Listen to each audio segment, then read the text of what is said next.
This is Kugan Cassius. We're in Hull here on the day of the homecoming.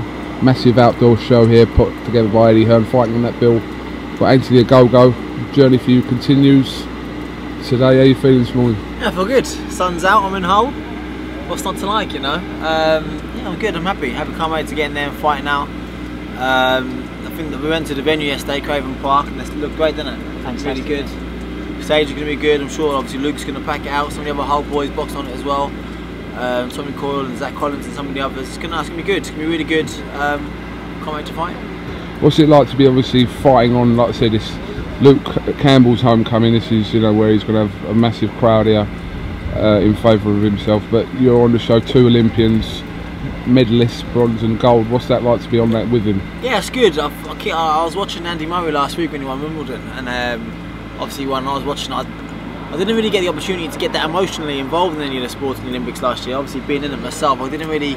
Everyone was talking about how emotional they felt when, like, you know, during it, and I felt a bit like that watching Murray win last week. And I just think it's going to be nice to kind of obviously fight myself. Luke's going to fight, and yeah, kind of hopefully, you know, reignite some of that Olympic passion that everyone, you know, went mad for last year. So the sun's shining. You know, I'm happy. I can't wait to go and do it. Bringing Mickey Cantwell, your boxing manager. Mick, are you pleased with the level of opponents that Anthony's had to date, and now another tough test in Gary Bolden?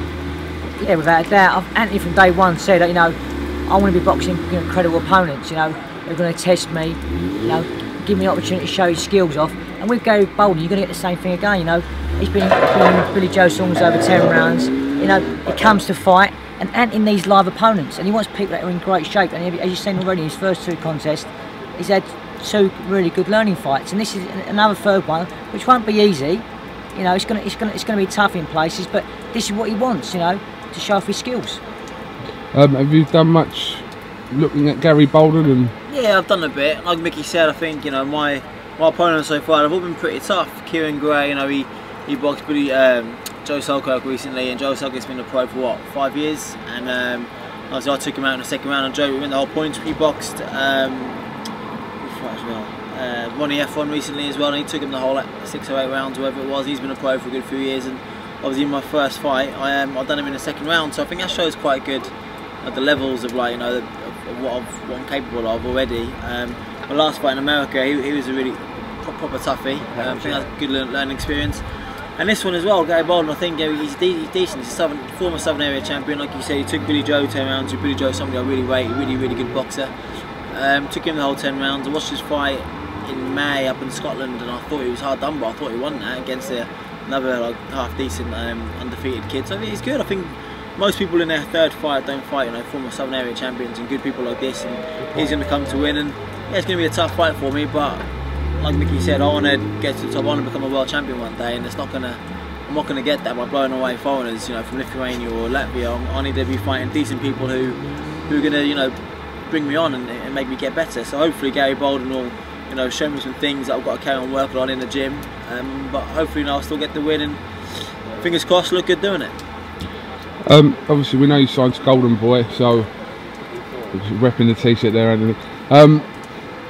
So when Golden Boy, obviously their plan was to put shows on here. They, you know, put on a show here with Khan recently. So when they put shows on here, you'll no doubt be on it.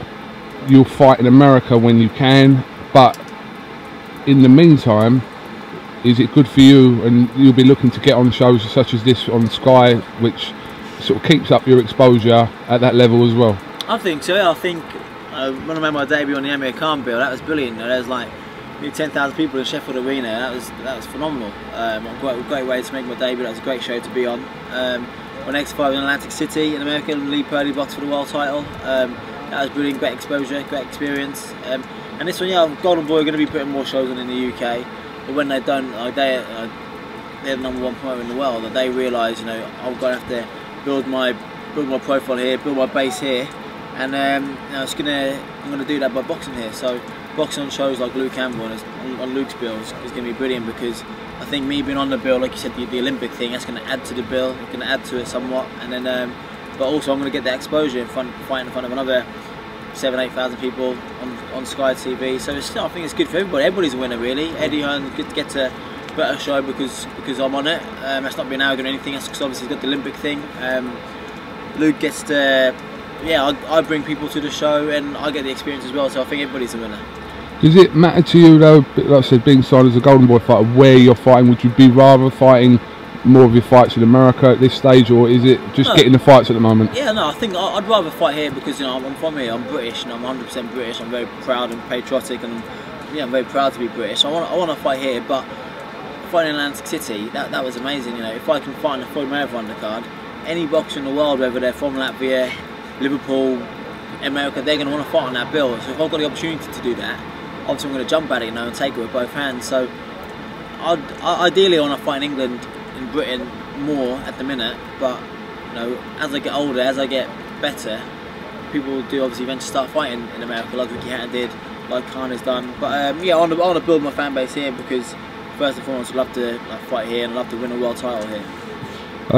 Mick, it might sound a bit premature talking after just a few fights, but realistically, how long before Anthony's maybe challenging for some sort of title? You're looking at probably maybe in a year's time, or? On you, baby, can't cook. I know. I said it might be a bit premature, but we're not putting the whole team have not put no time facts on nothing. As you said in the beginning of the interview, it's all about learning. Getting the opportunities. We've got to thank Eddie Hearn as well. Giving Anthony the opportunity, and having that link up with Golden Boy is great for the fighters over here getting a chance to go. But it's all about learning. So there's no time factor. Listen, he's a world-class fighter. That's the truth of it, And I have to sometimes say to him, he's his own worst critic, and he will know when he's ready. But again, it said tonight we just think about one fight, and that's tonight. We don't even think about it. We don't honestly don't even talk about titles, do we? Listen, we talk about events. When we see, like recently, we had Carl Foxford. We were speaking about it. I want it to be great one day when that will be you, and it will be him one day.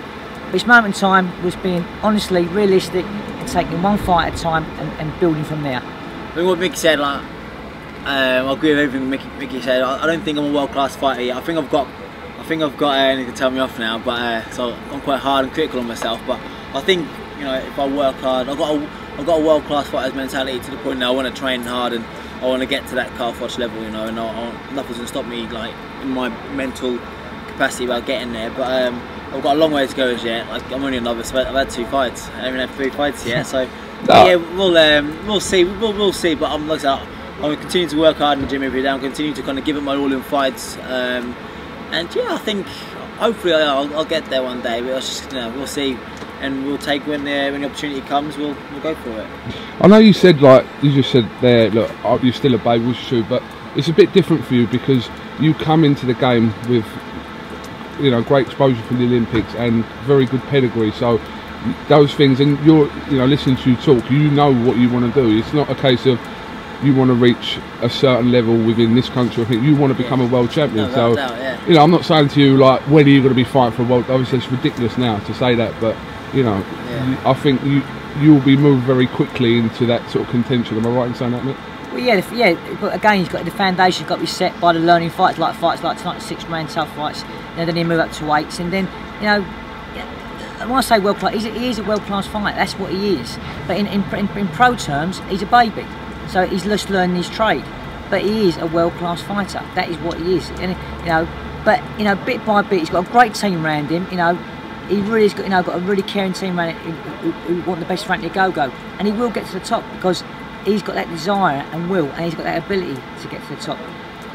We don't know when world title's going to be, but one day he'll fight for a world title, definite one. But I'd very much like to stay grounded and stay British. Said about where do I want to fight. I very much want to win.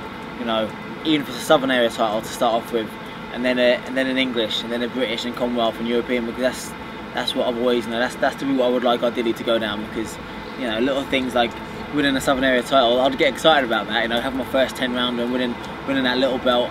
Little things like that will mean a lot to me. So hopefully that's the route I'll go down. Obviously I'm not in charge of that. I'm just in charge of going in the gym each day and training hard and getting better as a fighter. I have the Golden Boy management team to kind of sort that out. But hopefully I'll get there, and then this is just one of the many rungs on the ladder. Gary Bolden tonight, like I say, he's good. He's quite decent. He's busy. He throws a lot of shots.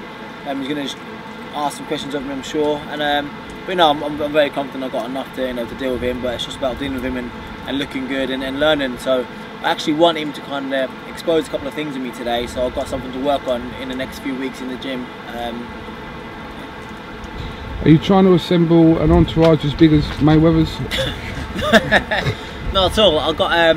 It's just because I've got, like Mickey said, I've got some people around me who really care about me, and they really want to like do me well. And I've got people coming up, like my physio, John Bauer, he's brilliant. He's taking time. He's shut his clinic down for half the week to come up here and just to be with me because he likes being around my company. God knows why. I must be quite funny, but I must have something nice about me. I don't buy him any lunch, so I must have something nice about me. But he comes and he just wants to be around me because I think he wants to be part of the journey. And I think it's going to be a good journey. I think it's going to have some good nights. So people just want to kind of get on board and they just want to be here. So I've got some friends who will come up and take a few days off of work to come up as well. So I'm very lucky to have that kind of support network, yeah.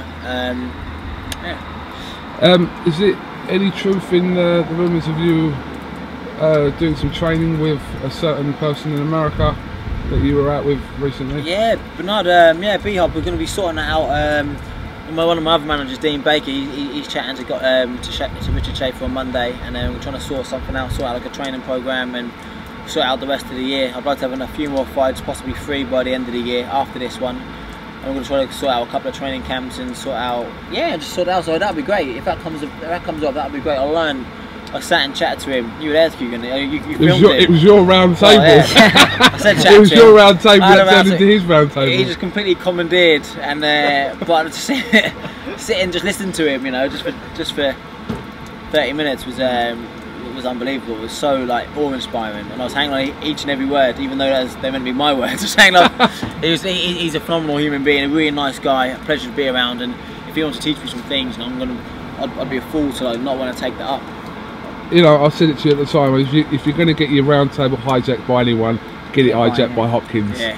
Because if you're a boxing fan, you could listen to him until you fell asleep, literally. Without that, no, I meant in a bad way, but the stuff he comes out with it makes perfect sense. Yeah. He's very animated and very passionate about what he's saying, so you will learn a lot from him anyway. He's a very switched on guy, isn't he? Really The thing is with him as well, he's still breaking records at 47 years of age. He's phenomenal. But that's why Anthony also signed with Golden Boy, to have them opportunities to go and engage and learn and get them experiences for himself, which will add to his game. And I think as well, you can't put a price on that kind of being invited to someone like Philadelphia, his hometown, to go and do some work, which will be so beneficial long term for him, but also experience wise it will be great, wouldn't it? Yeah, definitely. Alright, listen, just finally, Mick, do you want to take this opportunity to call Dave Caldwell out or not? Do you want to put it? What do you want to do? What do you want to do? Are we up for a third fight? Well, listen, I'll get my manager Dean Baker to make them. Yeah. Mick, I'll tell you what, at Craven Park yesterday, he was bang up for this. He was telling him, lace him up now and go around the corner. Listen, we're good friends, me and Dave. I had to laugh though in front of Eddie, and he turned around and said he got robbed the first fight. He wasn't even in the first fight. So Dave, listen. We'll kiss and make up later, but if you want the third fight, I'll come up, me and Dean Baker come up behind closed doors and we'll do it. Like I said yesterday, in front of everyone, we'll do it. No one's got to know about it. You can film it, Coach. I'll film it, 100%. Yeah. And it'd be like 3-0, but the third one I think would be easier than the first two, so... Dave, if you're watching, let's do it. Alright, I'll try and promote this myself.